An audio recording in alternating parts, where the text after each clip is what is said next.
Albatta bu men ishtirok etayotgan so'nggi mundial, mening so'nggi mundialim. Shu sababli men har kunimdan bahra olmoqchiman va umid qilamanki, ertangi o'yin mening so'nggi o'yinim bo'lib qolmasligini umid qilaman. Senga to'g'risini aytaman. Ertangi o'yin qanday tugashidan qat'iy nazar, Cristiano bu yerni xotirjam vijdon bilan tark etadi. Hattoki 100% emas, 1000%. Bilasanmi nimaga? Sababi men hayotim davomida futbol uchun borimni berib keldim. Mening ishtiyoqim, futbolga bo'lgan muhabbat, shuncha yillar davomidagi faoliyatim, bu shunchaki moliyaviy tarafdan nimagadir erishish uchun bo'lmadi. Sen buni yaxshi bilasan. Mening hayotim juda yaxshi darajada. Bu futbolga bo'lgan muhabbat, terma jamoa safidagi faoliyatim, klublardagi faoliyatim. Men shunchaki futbol o'ynashni yaxshi ko'raman. Ertaga nima bo'lishidan qat'iy nazar, men o'zimni baxtli his qilishda davom etaman. Bilasanmi, futbolchilik faoliyatimning so'nggi qismida men o'zimga o'zim bosim o'tkaza olmayman. Ya'ni g'alaba qozonishing shart, g'alaba qozonishga majbursan deb o'zimga o'zim ayta olmayman. Xudoning istagani bo'ladi, buni bilaman. Mening asosiy maqsadim har kunimdan, har bir o'yinimdan bahra olish va mundialdek katta musobaqadan shunchaki bahra olish. Va o'ylashimcha, sizlarning orangizda ba'zilarda shunday bir fikr yangradi, men bu mundialda u darajada yomon o'ynamayapman.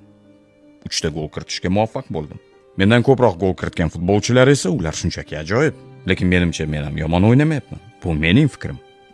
Cristiano, men argentinalikman va avvalambor futbol uchun qilgan mehnating va boringni berganing uchun senga rahmat aytmoqchiman.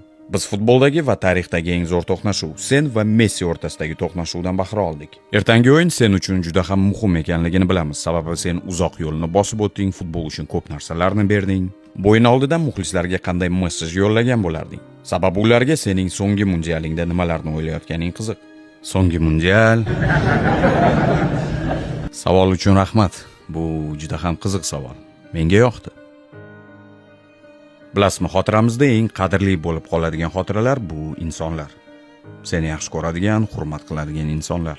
Ba'zida shunday bir insonlar borki, ular bilan uchrashganingdan keyin sening hayoting ham o'zgarib ketadi. Men ko'pincha mehmonxonalarda yoki liftlarda aynan o'sha mehmonxonada ishlovchi insonlar bilan uchrashib qolaman. Tozalikka qarovchilar, Lotin Amerikaliklar, aynan men uchun bunday xotiralar juda ham qadrli. Endi savolingizga to'g'ridan to'g'ri javob beradigan bo'lsam, maksimal bahra olishsin. Albatta bu men ishtirok etayotgan so'nggi mundial, mening so'nggi mundialim. Shu sababli men har kunimdan bahra olmoqchiman va umid qilamanki, ertangi o'yin mening so'nggi o'yinim bo'lib qolmasligini umid qilaman. Ya'ni sizlar ham biroz ko'proq vaqt mobaynida menga noqulay savollar bilan yuzlanishingiz uchun.